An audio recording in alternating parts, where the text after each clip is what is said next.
Que de mystère ce matin autour du tombeau de Jésus. Les femmes se posaient une question en arrivant, qui nous roulera la pierre? Et elles repartent en nous laissant bien plus encore de questions. D'abord, qui effectivement a roulé la pierre? On ne sait pas. Et qui est ce jeune homme en blanc qui leur parle? On ne sait pas non plus. Ce qu'il dit, est-il vrai que Jésus est ressuscité? On ne l'a pas vu. Et en entendant ces mots, Jésus ressuscité, on se souvient peut-être de la transfiguration dans l'évangile de Marc. Ils descendirent de la montagne et Jésus leur ordonna de ne raconter à personne ce qu'ils avaient vu avant que le Fils de l'homme soit ressuscité d'entre les morts. Et ils restèrent fermement attachés à cette parole, tout en se demandant entre eux ce que voulait dire ressusciter d'entre les morts. Et on peut se poser la question, ça veut dire quoi ressusciter? Concrètement, nous ne le savons pas. On aimerait bien voir, et justement les femmes ne l'ont pas vu. Et le comble, c'est que l'histoire chez saint Marc s'arrête là. Fermons l'évangile. Elle ne dit rien à personne, car elles avaient peur. Comment ça? C'est quoi la suite? Il y en a bien une. Est-ce qu'elles vont faire la commission? Allez dire à Pierre et aux disciples. Est-ce qu'elles vont le faire? On ne sait pas. C'est comme ça que l'histoire s'arrête chez Marc. Alors, au bout de quelques dizaines d'années, les chrétiens ont rajouté quelques phrases parce qu'ils ont dit on ne peut pas terminer comme ça, c'est pas possible. Donc il y a un petit annexe à l'évangile de Marc. Mais Marc, il a terminé son récit comme ça. On se doute qu'il a dû se passer des choses pour que nous soyons là ce matin, que nous nous soyons levés si tôt quand même. La bonne nouvelle a dû faire son chemin. Comment? Voilà toutes ces questions qui nous sont posées ce matin devant ce récit du tombeau vide. Alors pardonnez-moi de vous les poser toutes d'un seul coup, et vous allez me dire quel rapport avec la messe dont nous essayons d'approfondir le mystère depuis quelques jours en cette sainte semaine. Eh bien je vois trois liens possibles entre ce récit et le mystère de la messe. D'abord, quelque chose de l'ordre de l'expérience d'un entre-deux. On dit parfois le déjà là et le pas encore. C'est-à-dire qu'il y a quelque chose qui est définitivement arrivé et en même temps cette nouveauté n'est pas complètement achevée. Déjà là et pas encore. Entre deux, il y a une tension. Dans ce récit, il y a du déjà là, le tombeau est vide et on nous annonce que Jésus est ressuscité. C'est fait. Mais on attend la suite, on attend de le voir. C'est pas encore complètement terminé cette histoire. Nous attendons la rencontre du ressuscité. Dans l'histoire de l'humanité, il y a aussi du déjà là. Le royaume de Dieu est déjà accompli parce que la tête du bébé est passée. Jésus est entré dans la gloire. L'humanité est sauvée pour toujours. C'est déjà fait. Et c'est pas complètement accompli. Tant que le reste du bébé n'est pas passé, c'est-à-dire nous, le corps du Christ, eh bien, l'histoire du royaume n'est pas encore achevée. L'accouchement n'est pas terminé et il est parfois douloureux. Et à la messe, il y a aussi ce déjà là et ce pas encore. Le pas encore et le déjà là, nous le chantons quand nous disons « Nous célébrons ta résurrection et nous attendons ta venue dans la gloire. » Nous attendons cet avènement définitif du royaume et nous le demandons à chaque messe « Viens Seigneur Jésus ». Mais nous savons aussi et nous célébrons et nous accueillons le royaume qui est déjà là dans l'Eucharistie que vous allez recevoir. C'est déjà le ciel qui vient. Le royaume de Dieu, le monde nouveau, il existe, il est là, il est visible. Vous le touchez à la messe. C'est déjà là. C'est le fondement de notre espérance. La gloire de Dieu, le ciel, c'est pas une utopie, c'est pas une rêverie. Nous l'accueillons chaque dimanche dans nos corps par l'Eucharistie. Ce mystère est grand, il est proposé à notre foi. C'est le deuxième lien que je voudrais faire avec ce récit du tombeau vide. C'est dommage, très dommage, que les femmes aient réagi au message du jeune homme en partant en courant. Elles auraient pu faire deux choses. Elles auraient déjà pu vérifier si Jésus n'était pas là, parce qu'on ne sait pas. Elles ne sont pas regardées. Et elles auraient pu causer un peu avec ce jeune homme. T'es qui, toi? Comment tu sais que Jésus est vivant? Est-ce que tu l'as vu? Vas-y, donne-nous des preuves. Elles auraient pu causer un peu, elles sont parties comme ça. Est-ce que ce que dit ce jeune homme est crédible? Est-ce qu'on a raison, nous, de le croire aujourd'hui?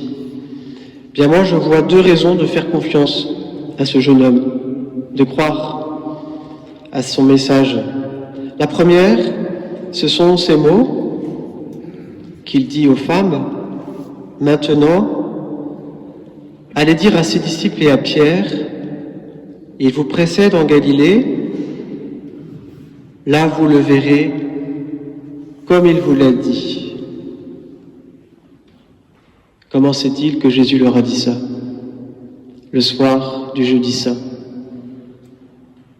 C'est que Jésus lui a dit.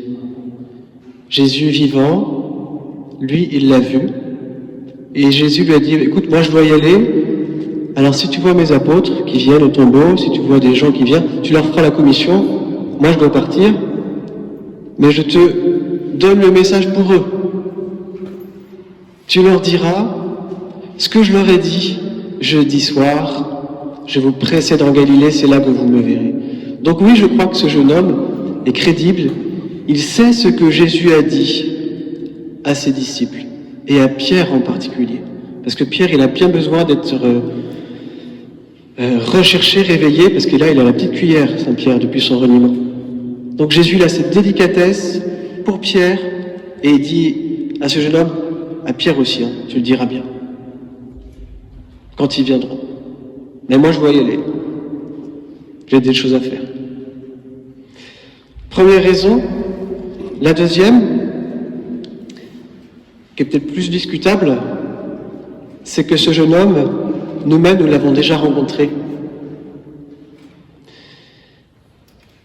Une seule fois dans l'évangile de Marc, on nous parle littéralement d'un jeune homme. Est-ce que vous vous souvenez?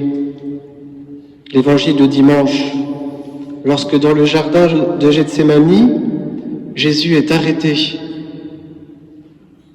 Tous les disciples s'enfuient. Et même un jeune homme qui suivait Jésus et qui n'avait pour vêtement qu'un drap. C'est lui. On essaya de l'arrêter, mais lui, lâchant le drap, s'enfuit tout nu. Ça, je suis sûr que vous vous êtes souvenu. Non? C'est quand même assez croustillant dans l'évangile, ce petit bonhomme qui part tout nu. Eh bien, c'est lui le jeune homme.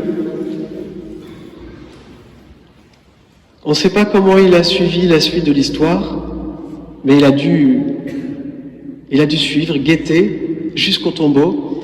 Je ne sais pas si c'est lui qui a roulé la pierre, mais en tout cas, il était le premier arrivé. Il était encore tout nu. Et Jésus, ressuscité, l'a revêtu de blanc. Cet homme vêtu de blanc, c'est Jésus qui l'a habillé de sa gloire. Oui, il a rencontré Jésus, et pas seulement de l'extérieur, mais de l'intérieur. Il a fait la rencontre qui transfigure. Il a fait la rencontre qui nous renouvelle complètement. Il est revêtu de blanc. Lui qui avait tout perdu, il est restauré dans sa dignité. Il partage déjà la joie, la vie, la gloire de Jésus. Il l'a rencontré, Jésus ressuscité, et il peut en parler. Voilà, ces propos de ce jeune homme ne s'imposent pas, mais ils sont crédibles. Comme toute notre foi, tous les mystères de notre foi, il y a suffisamment de lumière pour adhérer et un peu d'obscurité pour rester libre.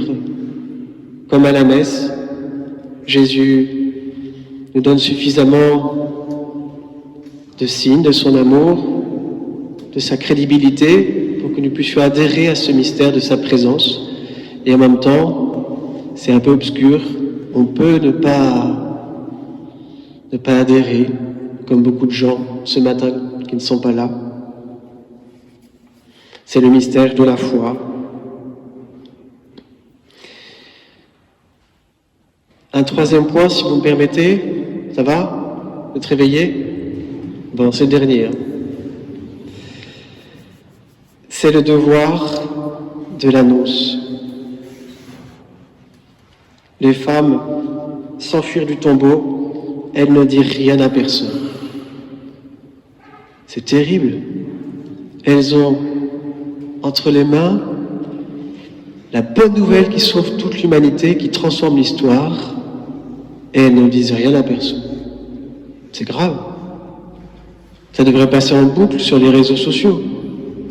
Le Christ est ressuscité. Christ est ressuscité. C'est quand même incroyable. Il faut le dire à ce monde. Et à la messe, nous allons être envoyés. Messe, ça vient de mission. La messe, c'est une mission. Nous vivons, nous accueillons la bonne nouvelle pour le monde. Venir à la messe, c'est prendre les forces, prendre la lumière pour la mission. Alors comment la vivre? Juste 3 brèves remarques. D'abord, la célébrer régulièrement. Pour venir se rappeler chaque dimanche que ce monde est aimé, que ce monde est sauvé.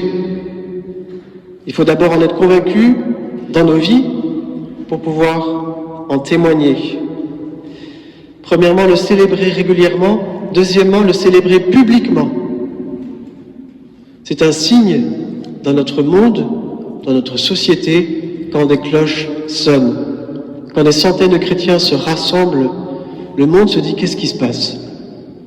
Eh bien, il se passe que des hommes et des femmes croient que le monde est sauvé par le Christ ressuscité. Et c'est important, c'est fondamental de se rassembler pour le signifier. Notre présence, notre messe dominicale est déjà une évangélisation. Nous y croyons. Le célébrer régulièrement, le célébrer publiquement, ensemble, et le vivre concrètement. Quand nous rentrons chez nous, dans notre vie, aller manifester par notre amour, l'amour du Christ qui a aimé ce monde jusqu'à mourir. Donner notre vie pour nos frères, comme le Christ a donné sa vie pour nous. Amen.